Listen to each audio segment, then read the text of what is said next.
कल जो टॉपिक हमने किया था motion of A charge particle in magnetic field, उसके न्यूमेरिकल हम आज करेंगे। और ये जो न्यूमेरिकल मैं करने वाला हूँ ये न्यूमेरिकल कंपटीशन के लिए, बोर्ड के लिए नहीं है। बोर्ड में क्वेश्चन इसके बहुत सीधे आते हैं। ऐसे एक सिंपल क्वेश्चन होता है कि अल्फा पार्टिकल है, प्रोटॉन है, दोनों को सेम मोमेंटम से, सेम काइनेटिक से एक मैग्नेटिक फील्ड में फेंक दिया जाता है, तो क्या होगा, किसका रेडियस कैसा रहेगा, छोटा बड़ा पाथ वगैरह ट्रेस करो, उस टाइप के छोटे छोटे क्वेश्चन बोर्ड में आते हैं। ये जो क्वेश्चन करूँगा कंपटीशन में आएगा, उससे पहले क्वेश्चन आने के चांसेस बहुत कम है और ऑलमोस्ट सारी वैरायटी इसमें से कवर हो जाएगी। ठीक है, तो ये था इसके बारे में। अब कुछ चीज़ और कि जैसे अभी कुछ दिन 15 दिन के करीब आपकी वीडियो नहीं आएंगी, मतलब आगे हम इसमें टॉपिक नहीं चलाएंगे, तो आपको ये टॉपिक जितना समझ में आया बढ़िया, इसमें कनेक्ट हो गए तो ये बहुत अच्छी बात है, इसको रोक देना।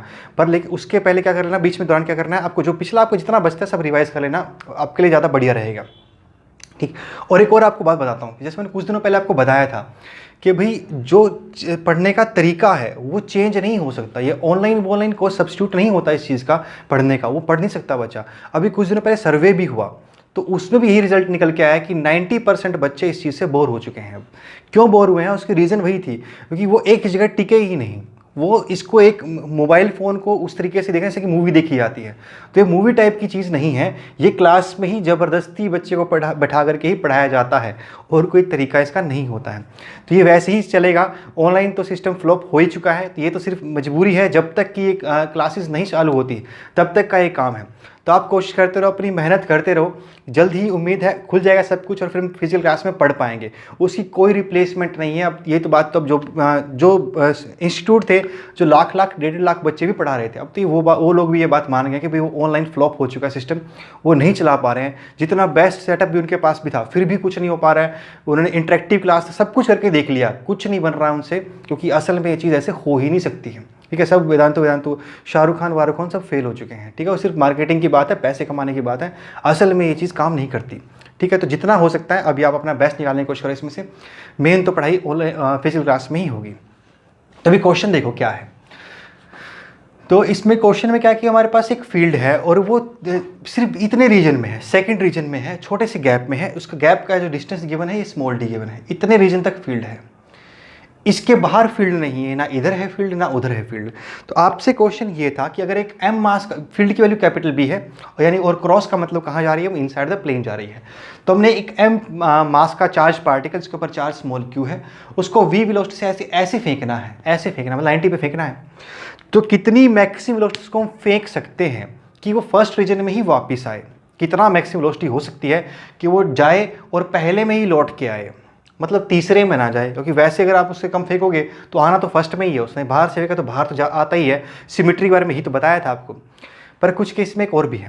ठीक है, सेकेंड पार्ट इसका ये है कि भी अगर उस वेलोसिटी से दुगनी वेलोसिटी दे करके इसको फेंका गया, यानी 2v मैक्सिमम से इसको फेंका गया, फिर क्या होगा, यानी फिर उसकी ट्रेजेक्ट्री कैसी रहेगी वो ट्रेस करो, वो बताओ, कंप्लीट इन्फॉर्मेशन बताओ कि कहाँ जाएगा, क्या करेगा।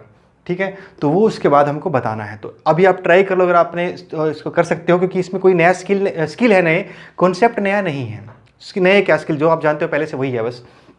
तो मैं करता हूँ। ठीक है, अगर आपने ट्राई करो तो सुनो देखो। तो अगर आप इसको फेंकोगे, अगर आपने वेलोसिटी कम दी तो ये रेडियस छोटा बनाएगा और ये यहीं से बाहर आ जाएगा, फिर तो कोई परेशानी है ही नहीं है, फर्स्ट रीजन में वापस आ गया, लौट के आ गया, कोई दिक्कत नहीं है। अगर आप वेलोसिटी इससे ज़्यादा देते तो फिर क्या होता, रेडियस थोड़ा बड़ा होता और थोड़ा बड़ा चक्कर काट के बाहर आता। आपने थोड़ी और बड़ी की, ये थोड़ा और बड़ा चक्कर काट के आया, वापस तो फिर भी आ गया।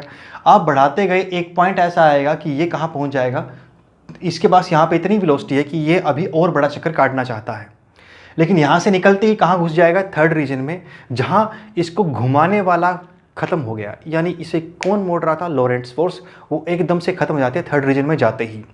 क्यों, वहाँ मैग्नेटिक फील्ड तो है नहीं, तो इसीलिए यहाँ पे जैसे ही तीसरे में घुस गए उसके बाद इसको कोई मोड़ेगा नहीं और ये सीधा निकल जाएगा, वहाँ से टेंजेंशियली बाहर निकल जाएगा। तो एक पॉसिबिलिटी यानी बन सकती है, अगर इसके बाद ज़्यादा वेलोसिटी हुई, ज़्यादा बड़ा चक्कर काटने की कोशिश की इसने, तो ये क्या हो जाएगा, बाहर निकल जाएगा और बाहर निकलने के बाद इसे कोई लौटा के नहीं ला सकता, ये बाहर ही चला जाएगा सीधा। तो इसीलिए एक लिमिट बनी कि इससे बड़ा रेडियस ये नहीं कवर कर सकता, वो रेडियस इसका मैक्सिमम होता है। तो अगर मैं उसको प्लॉट करूं तो एक केस बनेगा हमारे पास ऐसे कि भाई ये ज़्यादा से ज़्यादा ये कर सकते हैं कि इसे जस्ट टच करके वापस बाहर आ जाए, मतलब ये मैक्सिमम केस बन सकता है। इससे छोटा केस, छोटी रेडियस तो पॉसिबल है, इससे बड़ा रेडियस पॉसिबल नहीं है। और रेडियस डायरेक्टली डिपेंड करता है हमारे पास वेलोसिटी पर। तो वेलोसिटी की भी एक लिमिट हुई, क्योंकि रेडियस की भी एक लिमिट हुई। तो इसका रेडियस है कितना, अब वो बनना आते हैं। तो देखो कॉन्सेप्ट को समझना, क्योंकि आपको शायद ये चीज़ डायरेक्ट नज़र आ भी जाए कि रेडियस क्या है इसका। पर यहाँ नज़र आ जाएगा, सेकंड पार्ट में उलझ जाओगे, वहाँ पता नहीं चलेगा क्या होना था। तो किसी सर्कल का सेंटर कहाँ होता है उससे पता चलता है, उसके बाद रेडियस क्या होगा। सर जब सेंटर नहीं मालूम तो रेडियस का क्या पता।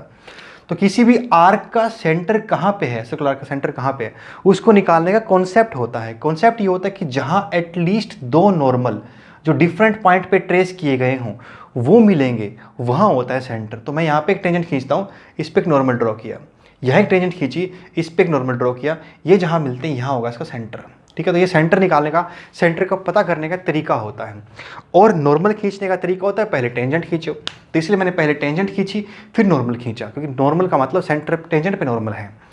तो समझ में आया ये कहाँ मिल गया, जाकर के ओ पे मिल गया, तो अब ये इसका सेंटर है। तो उसी कॉन्सेप्ट के आधार पे इस पे भी क्या करते हैं हम, दो जगह पे नॉर्मल खींचेंगे।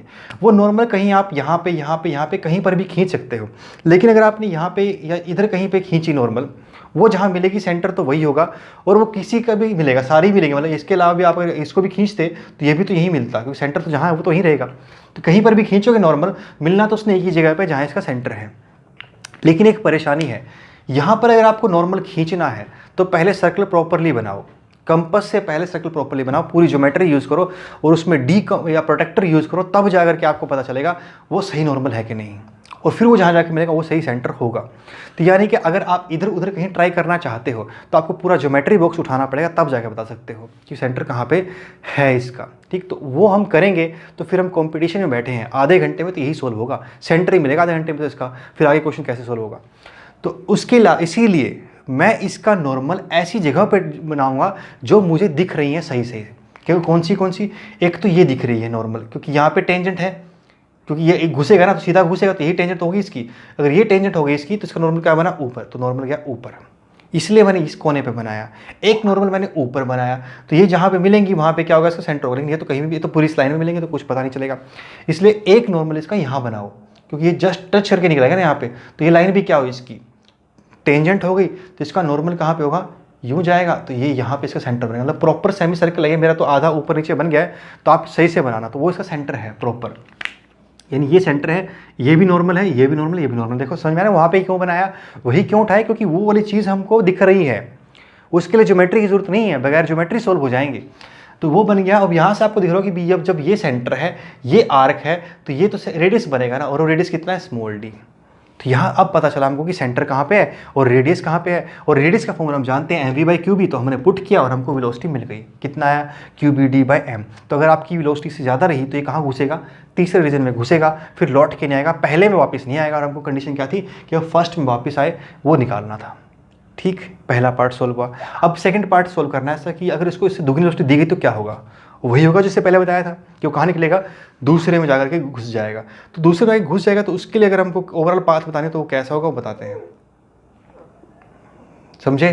पहला पार्ट हो गया ना, तो दूसरा पार्ट देखो। अब दूसरे पार्ट में क्या होगा कि ए थोड़ा बड़ा चक्कर काटना चाहेगा, और बड़ा चक्कर काटने के लिए फिर से क्या होगा, ये दूसरे में घुस जाएगा। लेकिन यहाँ पे वेलोसिटी क्योंकि हर वक्त टेंजेंशियल होती है, तो यहाँ भी टेंजेंशियल है, हर वक्त वेलोसिटी कैसे होती है, टेंजेंट होती है। तो यहाँ भी टेंजेंट यहाँ पे टेंजेंट है वेलोसिटी, लेकिन आगे जैसे ही वो यहाँ पहुँचता है पार्टिकल, आगे कोई मोड़ने वाला तो बचा नहीं, तो वेलोसिटी अपनी जिस डायरेक्शन में थी उसी में रहेगी, और वो यूँ टेंजेंशियली बाहर निकल जाएगा। तो ये बनता है इसका डायरेक्शन। तो ये बनेगी इसकी ओवरऑल ट्रेजेक्ट्री कि कहाँ जाएगा, थर्ड में जाएगा।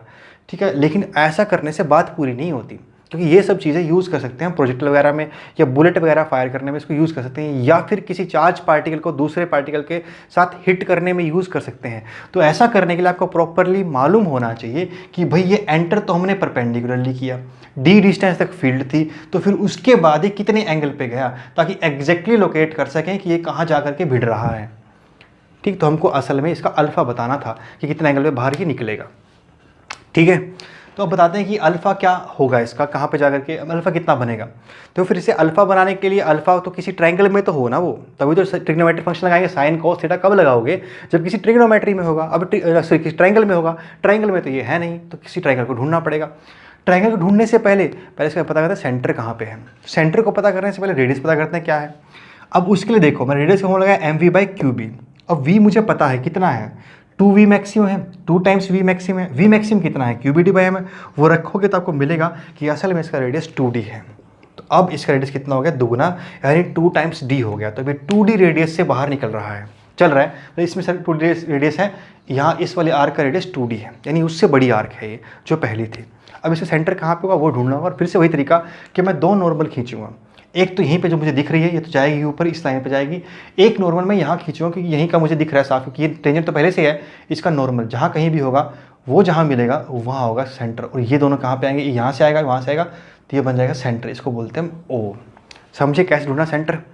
तो ये पता है भाई कितनी साइड है ये 2D, क्योंकि रेडियस है हुआ ना, ये तो 2D बन गया। अगर ये 2D है तो बस पता तो हमको ये भी है, क्योंकि ये तो D है, गिवन है क्वेश्चन में।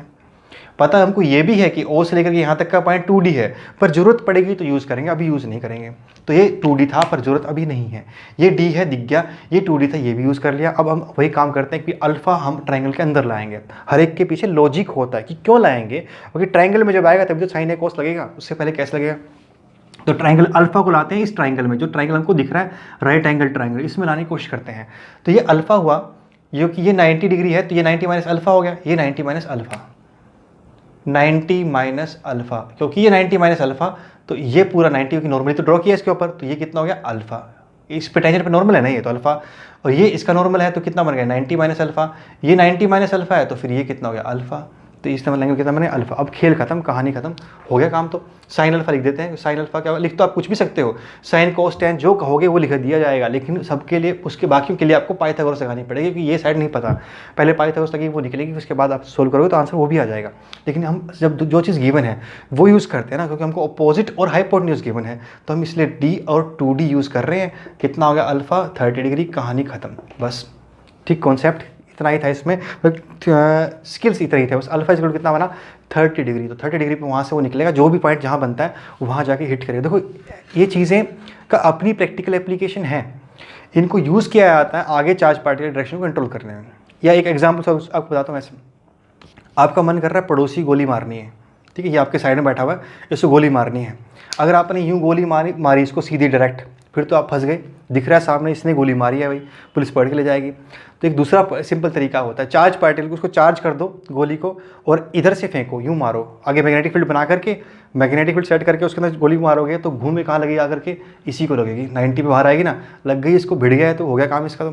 तो ऐसे ही इसके प्रैक्टिकल एप्लीकेशन भी होती हैं। और वो प्रैक्टिकल एप्लीकेशन क्या होती है, आपने एक चीज़ देखी, इसको बोलते हैं अल्फा स्कैटरिंग एक्सपेरिमेंट, था ना। अब अल्फा स्कैटरिंग एक्सपेरिमेंट में हम क्या करते हैं, गोल्ड फॉइल होता है, हीलियम न्यूक्लियस होता है, हीलियम न्यूक्लियस को गोल्ड फॉइल पर टकरा के मारते हैं। उस हीलियम न्यूक्लियस को एक्सेलरेट किसने किया, उसने फेंका किसने उसको, वो तो हाथ में ही नहीं आता, नज़र ही नहीं आता, वो तो किसने पकड़ के फेंका उसको। तो उन सब चीज़ों के लिए ये यूज़ होता है, उनकी डायरेक्शन वगैरह कंट्रोल करने के लिए ये सारी बातें पता होनी चाहिए, कितने एंगल पे, कितना वेलोसिटी से कितने एंगल पे जाएगा, किस पॉइंट पे जाएगा, कहाँ हिट करेगा, ये सब इलेक्ट्रॉन गन वगैरह में यूज़ होता है, एक्चुअली यूज़ होता है। तो इसीलिए आपको ये क्वेश्चन इस टाइप के रह सकते हैं, मिल सकते हैं, ठीक है। तो ये उम्मीद है आपको समझ में आ गया होगा। अच्छा हाँ, जैसे अभी अब कुछ दिन वीडियो नहीं आएंगे तो ब्रेक करके इसको रोक देना, चैप्टर को समझ, क्वेश्चन अगर आपसे हो गया तो बहुत बढ़िया, नहीं हुआ तो कोई बात नहीं, मैं दोबारा फिर इसको थोड़ा बहुत बता करके फिर ही आगे बढ़ूँगा।